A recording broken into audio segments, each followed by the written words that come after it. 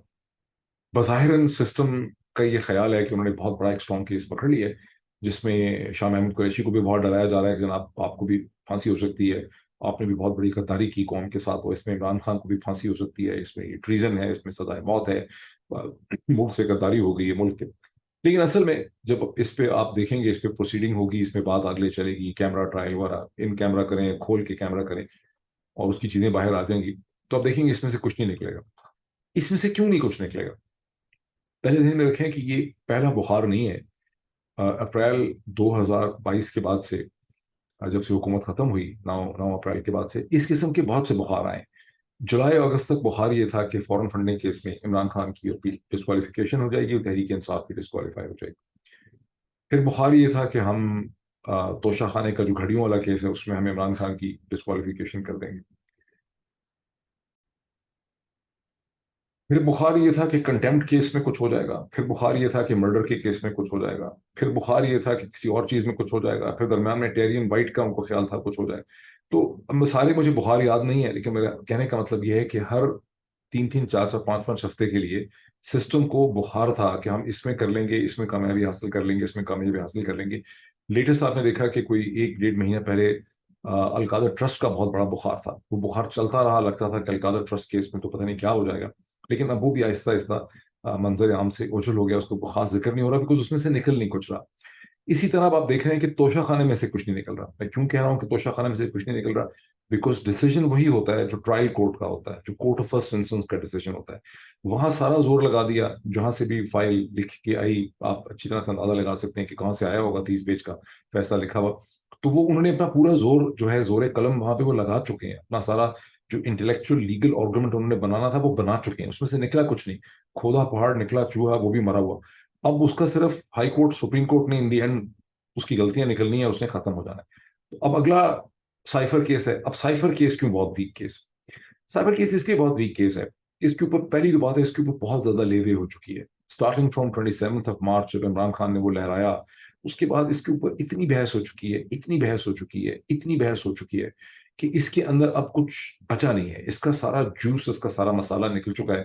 اس میں کوئی سینسیشنلزم نہیں ہے, اس میں کوئی نئی چیز نہیں ہے. اور یہاں یہ جو سارا کا سارا کیس ہے, یہ پریڈیکیٹ کرتا ہے, یہ کھڑا ہے ایک وعدہ معاف گواہ ٹائپ سچویشن میں, جس طرح سے ذوالفقار علی بھٹو کے خلاف 1979 کے اندر, 77 اور 79 کے درمیان میں جو ایف ایس ایف کے ڈائریکٹر تھے, ڈائریکٹر جنرل تھے مسعود محمود صاحب, ان کو وعدہ معاف گواہ کے طور پر استعمال کیا گیا تھا, جنہوں نے کہا تھا کہ جی مجھے ذوالفقار علی بھٹو نے آرڈرز دیے تھے نواب قصوری صاحب کو یا احمد رضا قصوری صاحب کو قتل کرنے کے لیے.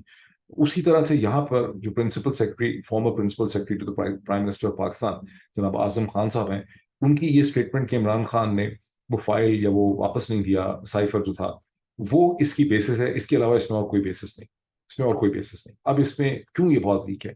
اس لیے کہ جو سائفر اوریجنل آیا ہے فورن آفس کے اندر, وہاں سے وہ ڈی کوڈ ہوتا ہے. پہلے وہ ظاہر ہے ٹرپل کوڈڈ سائفر لینگویج میں آتا ہے, وہاں سے وہ ڈی کوڈ ہوتا ہے, انگریزی زبان میں ٹرانسلیٹ ہوتا ہے. اس کے بعد اس کی کاپی فورن منسٹر کو جاتی ہے, ایک کاپی فورن سیکرٹری کو جاتی ہے, ایک کاپی پرائم منسٹر کو جاتی ہے, ایک کاپی آرمی چیف کو جاتی ہے, ایک copy chairman joint chief of staff کو جاتی ہے, ایک copy D G I S I کو جاتی ہے. عمران خان نے پہلا کام یہ کیا کہ اس کی کاپیز آگے چیف جسٹس کو بھیج دی, اس کی کاپی انہوں نے پریزیڈنٹ کو بھیج دی. ظاہر ہے کہ یہ پورے ایک چینل سے گزر کے آئیں. اس کی کاپی انہوں نے چیئرمین سینٹ کو بھیج دی, کاپی انہوں نے نیشنل اسمبلی میں بھیج دی, انہوں نے کاپی کوشش کی دکھانے کے لیے اپوزیشن کو, ان کو بھی بھیجی. اس کے بعد اس کو کیبنٹ نے ڈی کلاسیفائی کر دیا, پوری کیبنٹ نے اس کو دیکھا. اب اس ساری چیز کی کیا, اس کی امپورٹنس کیا ہے, میں کہہ رہا ہوں اس کی امپورٹنس یہ ہے کہ انٹرسیپٹ نے, جس کی سٹوری کے اوپر یہ سارا تماشا یا ڈرامہ یا ریئیکشن جو ہے وہ کیا جا رہا ہے, انٹرسیپٹ نے اصل کاغذ تو پبلش کیا ہی نہیں ہے جس سے آپ کو نظر آئے کہ یہ کون سا کاغذ ہے, اس کے اوپر کون سا واٹر مارک ہے, اس پہ کون سی تاریخ ہے, اس کے اوپر کون سا نمبر ہے. وہ تو انہوں نے پبلش ہی نہیں کیا. انہوں نے اس کی ایکسپلینیشن بھی دی ہوئی ہے کہ ہمیں تو ایک فوج کے افسر نے دیا اور ہم نے اس کو پبلش نہیں کیا بیکاز جو ٹیسلا کے کریٹر ہیں جناب ایلون مسک, نے ایک طریقہ نکالا ہوا ہے ٹویٹر کے اندر کہ ڈاکومنٹ لیک ہو جاتا ہے تو ہم اس کو ٹریس کر سکتے ہیں. یہ انٹرسیپٹ نے اپنی سٹوری میں بہت کھل کے اس چیز کو ایکسپلین کیا. اس کا مطلب ہے کہ انٹرسیپٹ نے جو چیز پبلش کی ہے وہ محض کانٹینٹ ہے سائفر کے, جو اسد مجید صاحب کا سائفر ہے. تو کانٹینٹ تو اس کے 30 جگہوں پہ موجود ہیں. مطلب اس کی اگر اس کا کانٹینٹ 30 لوگوں کے پاس موجود ہے، اس کی کاپی 30 لوگوں کے پاس گئی ہے، اس کی کاپی کہیں سے بھی ہو سکتی ہے، اس کی کاپی آرمی چیف کے آفس سے بھی ہو سکتی ہے، اس کی copy chairman joint chief staff کے آفس سے بھی ہو سکتی ہے، اس کی copy D G I S I کے آفس سے بھی ہو سکتی ہے، اس کی کاپی چیئرمین سینٹ کے آفس سے بھی ہو سکتی ہے، اس کی کاپی فارن منسٹر کے آفس سے بھی ہو سکتی ہے، اس کی کاپی پریزیڈنسی سے بھی ہو سکتی ہے، اس کی کاپی کہیں سے بھی ہو سکتی ہے. Why it is important? جبکہ کیس چلے گا، اس کے اوپر آرگومنٹس بلڈ ہوں گے، تو آپ ان سب چیزوں کو نظر انداز نہیں کر سکتے. ابھی ٹھیک ہے، روب ہے، خوف ہے، شور ہے. سو یہ شور، یہ سارا شور، یہ سارا نوائز، یہ سارا خوف جو ہے، اس کی بھی ساری جو اسٹرینتھ ہے وہ آپ دیکھیں گے کہ 10 دن، 12 دن، 15 دن میں ڈسیپیٹ ہو جائے گی. پھر یہ دوبارہ اور کچھ چاہیے ہوگا. باٹم لائن کیا ہے کہ اسٹیبلشمنٹ نے جو ناٹک کھیلا 9 مئی کا، جس کو اب تقریباً 100 سے زیادہ دن ہو گئے ہیں، اور 31 اگست کو 110 دن ہو جائیں گے، اور پھر 9 ستمبر کو اس کو پورے 120 دن ہو جائیں گے، 4 مہینے گزر جائیں گے.